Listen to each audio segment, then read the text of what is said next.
Cəmi 4 ərzaqla hazırlanan sobasız tort resepti.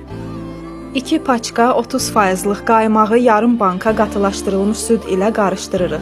2 paçka qaymaq 400 ml edəcək. Əgər sizdə qaymaq yoxdursa, o zaman yağlı xama ilə də əvəz eləyə bilərsiniz. Diqqət edin ki, xamanın yağlılığı 20%-dən aşağı olmasın.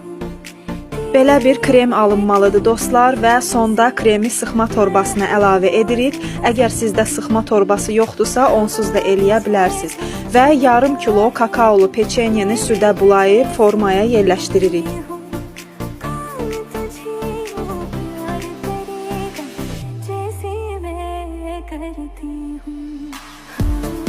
Üzərinə krem əlavə edirik və bu cür peçenye və krem bitənə qədər davam edirik.